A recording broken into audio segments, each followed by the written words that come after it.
بسم الله والصلاة والسلام على رسول الله، صلاة ينفرج بها الكرب وتنحل بها العقد. اللهم اغفر لي ولوالدي وللمؤمنين. النهارده انا جايه لكم في فيديو خفيف جدا جدا ومفيد برضو جدا جدا، وعن تجربه. والله عن تجربه يعني ايه، من واحده عزيزه عليا، يعني إيه شرط عليها بالشورى ديت، وكانت فعلا يعني بالنسبه لها شورة السعد والهنا. كانت يعني بنتها متزوجه بقالها ايه يعني فتره، مش فتره كبيره، يعني يمكن ايه سنه، واتاخرت ايه في الحمل.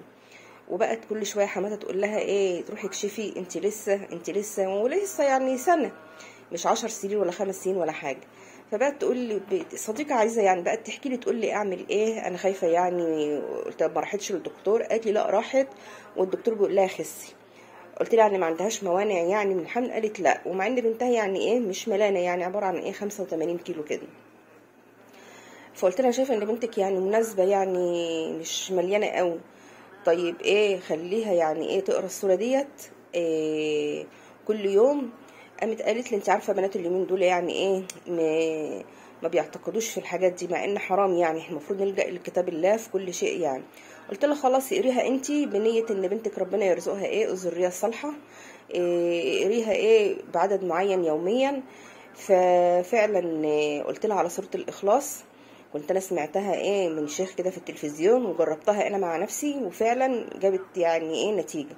فقلت لها انا جربتها يعني ايه، بس جربتها بيقين، مش جربتها مجرد تجربه كده وخلاص، جربتها بيقين ان ربنا ايه هيستجيب. فقلت لها اقريها، انا مجرباها، اقري سوره الاخلاص 11 مره كل يوم الصبح بعد ما تقولي ايه اذكار الصباح، بنيه إيه ان بنتك تحمل. فالمهم ايه، قراتها اول يوم وتاني يوم وتالت يوم، فقالت لي مفيش نتيجه. قلت لها لا، الواحد لو كان ليه طلب عند عبد من عباد الله بيلح عليه مره واثنين وثلاثه وعشرة، ما بالك انت بقى يعني. احنا يعني ايه بنطلب من ربنا، فربنا يعني ايه هيرزقنا بقى الاجابه يعني ايه وقت ما يشاء. بس ايه اقريها بيقين وبنيه، يعني بيقين ان ربنا هيستجيب.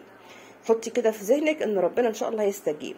فالمهم فعلا ايه قراتها لعند ما وصلت ايه في اليوم ال20 بعد 20 يوم، لقيتها بتتصل بيا بتقول لي انا ايه قريتها وقايمه لسه ايه كده. بقول ايه بنتي ما تتصلش بيا دلوقتي تقول لي ان هي حامل؟ بتقول لي والله بالله انا لسه ما خلصت الكلمه لقيتها بتتصل بيا بتقول لي ايه مبروك يا ماما، انا ايه باركي لي يا ماما انا حامل.